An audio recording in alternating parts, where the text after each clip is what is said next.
My name is Crystal and this is my video presentation. The topic I decided to speak about was cognitive behavior approaches to health behavior changes.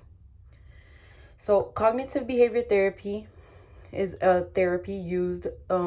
method used that can target any difficulties. This form of therapy can be implemented individually and in a group setting. There are many forms for cognitive behavior therapy to function, which also include virtual therapy as well. What is cognitive behavior therapy used for? So cognitive behavior therapy can be used for treating PTSD, autism spectrum disorder, depressive disorder, anxiety, attention problem and disruptive behavior, traumatic stress reaction, and substance abuse, along with others. Cognitive behavior therapy falls under the umbrella that all things psychosocial are linked with emotional, behavior, and mental, and can lead to dysfunctional impairment. Okay, the process for cognitive behavior therapy includes thought, behavior, and emotional. When it comes to cognitive behavior, there are three roles played throughout, which include your thought, emotion, and behaviors. For your cognitive behavior, individuals have different ways of processing or dealing with grief. The way a person is able to perceive life events may give meaning to their life and the way they live.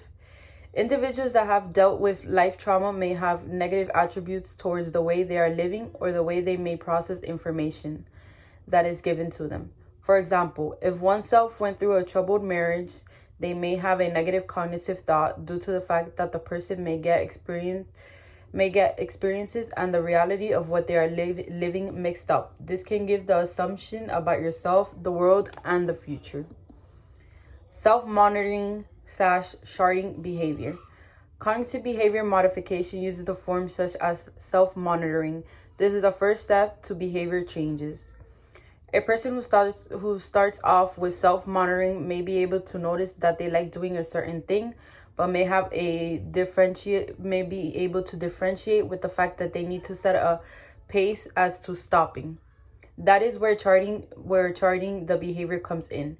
A person who charts their behavior will notice the last time they did something, when they did it, how many times they did it, where they did it, and this leads to self-monitoring example. A person who is a drinker can acknowledge that they like to drink, but may have to self-monitor themselves from actually drinking more than they should. This form can be very mental and difficult for someone who is not used to monitoring their own problem or doesn't have their support needed to be able to accomplish monitoring themselves.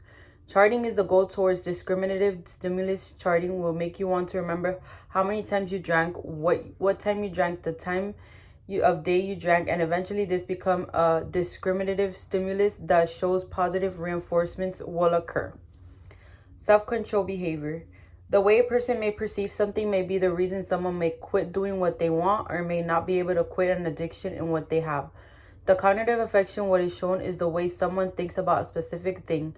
For example, if you say you won't be able to stop drinking when most likely you won't be able to stop drinking, since your cognitive function is telling yourself you won't be able to stop to do a specific thing. It can bring a negative aspect into your cognition.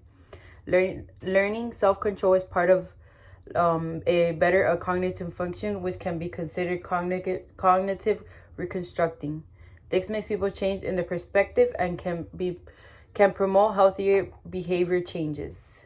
My work cited: Krask MG, 2010, Cognitive Behavior Therapy, American Psychological Association, Taylor Shelley E. and Annette L. Stanton, Health Psychology, McGrew-Hill Education, 2021.